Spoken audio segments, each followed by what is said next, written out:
Welcome back to your highball series. Today we're taking a trip together to explore Mexico's most iconic tequila highball, the Paloma.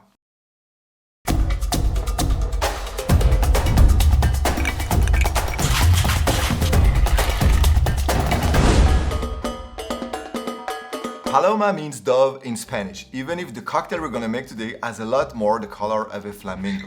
Often mistaken for a close relative to the margarita, the Paloma really boasts its own unique flavor profile.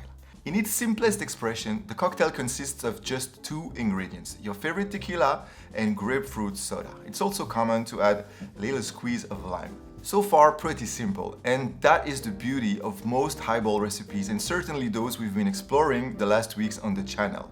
A simple, solid base template that opens a lot of possibility for your own twists. Today we're gonna make two of my favorite versions of this agave highball, starting with my favorite way to make the classic Paloma. So our main ingredient is tequila, so you should pick a blanco tequila that you love to drink.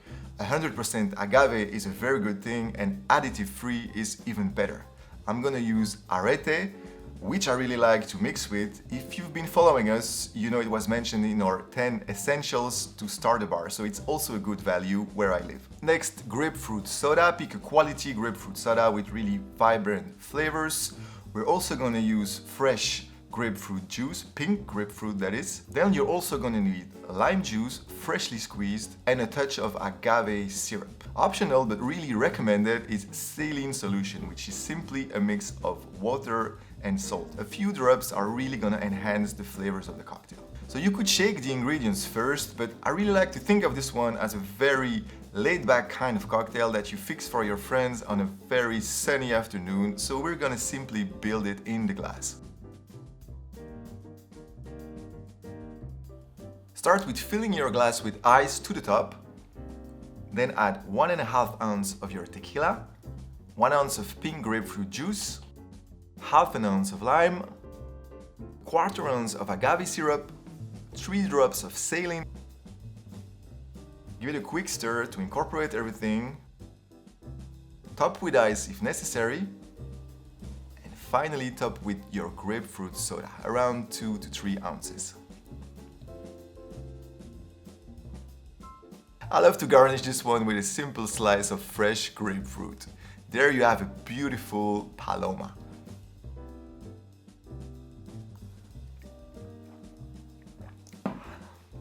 So there is really a lot going on in this drink. It's really balanced, but you have sweetness, tartness, a bit of bitterness, and the bubbles, making it really fresh.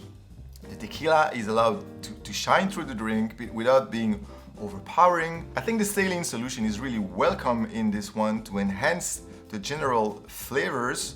I would not go without the little touch of agave. Really, this is perfection in a glass for me. The perfect drink for a sunny afternoon, a real banger. Now, you know, when we explore a classic recipe on this channel, we usually like to try at least one variation to see how far the template can be taken.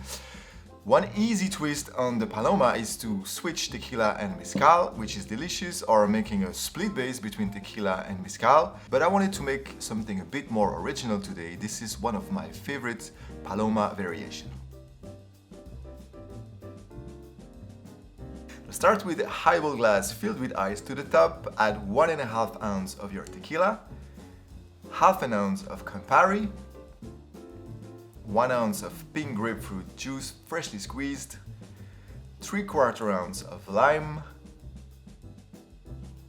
Now I'm using half an ounce of rosemary syrup, which is simply simple syrup infused with dried rosemary.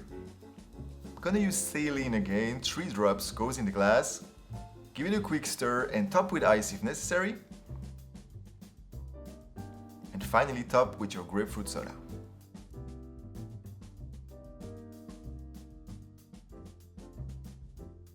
For garnish, I'm simply gonna use a fresh sprig of rosemary.